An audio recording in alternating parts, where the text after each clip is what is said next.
What happened, Bella? Welcome to Camellia Homes here in Bacolod City, guys. The city of smiles. So, this is a 3-bedroom unit. So, sunta sa unit. Pasukin po natin si Bella kung nandito ba si Edward. So, upon entering the unit, this is going to be the living area. And your dining.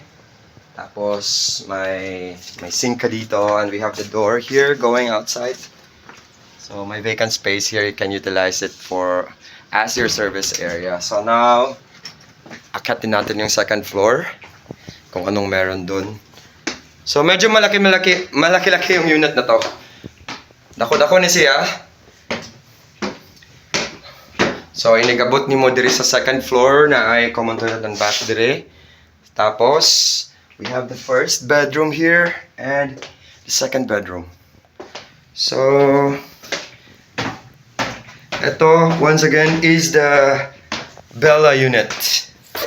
So, on the ground floor pala, there's also a toilet and bath here.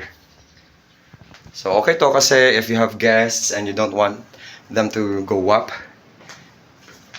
para mag-CR, so may toilet na dyan. Pwede mo rin i-convert yan to a powder room. So, guys, friends and investors, if you're interested to get this property, please send me an email to boholanobroker@gmail.com. This is once again Amon Ray Cavano Locari, real estate broker and appraiser in the Philippines. Welcome to Bacolod City, City of Smiles.